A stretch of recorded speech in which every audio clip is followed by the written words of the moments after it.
I've been curious about a couple of things. Can you talk to us about angels and spirit guides? Well, there are a lot of different names and labels that you give in your attempt to explain your interpretation of non-physical. What specifically are you wanting from us? How do angels or spirit guides work? Are they real? How do we experience them? How do we call on them? Well, it's a big question because a lot of different people use those labels and mean somewhat different things by them. But in essence, what you're asking about, you are extensions of source energy. And so, of course, all of that is real. In other words, as Esther is allowing us to visit with you as she translates, we're offering radio signals or blocks of thought that are like radio signals, and she's translating them. And there are people who, when they receive those blocks of thoughts or radio signals, can translate visually. Esther is translating verbally. And so the non-physical is interacting with you in many different ways. And depending upon the intensity of your desire to know and your ability to allow in any given moment is what makes for the variety of experiences that different people are having. Esther said to us one night early on in her new relationship with us consciously, "Abraham, I want to see you." And we said, "We don't think you really do," because we had seen her lying in her bed with her eyes closed, afraid that she might see us. She was beginning to develop a very nice relationship with us, and she didn't want anything weird to happen that would upset her in any way. And so she said, "No, really, Abraham, I do want to see you." And we said, "Then open your eyes." It was a very dark bedroom out under a Texas sky. Jerry was sound asleep, and Esther opened her eyes, and she saw a room full of fireflies, what looked like millions of fireflies, too many to count. And then all of the fireflies gathered together in one corner, emitting a light that was so bright that Esther could not look into it. And then the bright light dispersed into several lights around the room, not millions and not one bright light, but several lights around the room that Esther could behold. And then she said, "I see that you are energy." And we said, "This is your visual translation of that which we are."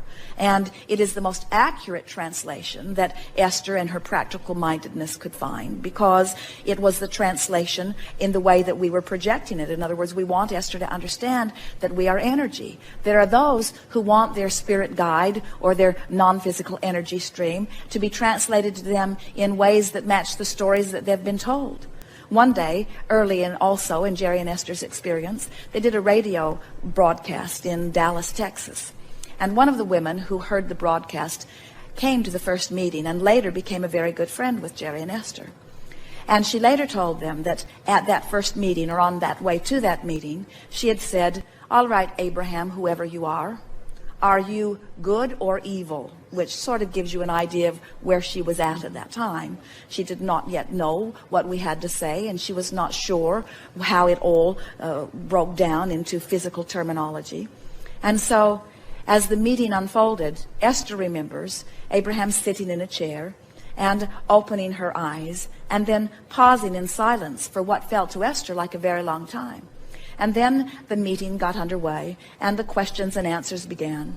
And a few weeks later, once Jerry and Esther became very good friends with this dear woman, she told them about her story, about how she had quizzed us on her way to the meeting, and that when Esther, Abraham opened their eyes, that the room filled with wings of angels.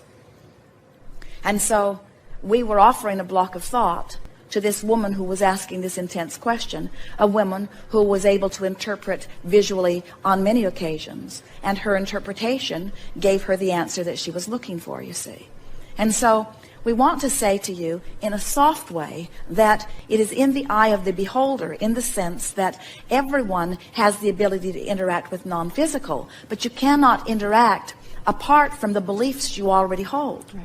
So sometimes in the beginning, what you will receive in terms of what you see or even what you hear will match the belief system that you hold. And in time, as you get more in sync with who you are, and you are able to relax and release some of the folklore that you've picked up along your physical trail, then you can begin to have more of your own authentic experience. But we want to say to you, one who sees light in a room or fireflies in a room is not more accurate than one who sees a room filled with angels' wings or angels. In other words, you get to interpret this in whatever way that you want to. It is offered to you purely, but you are the interpreter of it. And so you make it what it is. And so over time, it is extraordinary the amount of stories that physical man tells about his interaction with non-physical. We would call all of it real. We would call all of it valid. And then we would say, if we were standing in your physical shoes, in what way do I want to interact? Esther was not coming from a religious basis, and she did not want any distortion whatsoever. She was the purest slate that we had seen, in that she had not come to any conclusions of her own that would prohibit her from being able to receive clearly what we were offering. And so, as Esther finds words, they are always words that match the intention that we are offering. And then over time, as we offer words, and Esther depicts our meaning with words, and we are able to feel your response to her words, and then we are able to feel your vibration in response to her words. Over time, we have literally created a language that depicts purely the intent of Abraham. But that does not mean that it is the only language that is authentic. There are many ways of interpreting non-physical.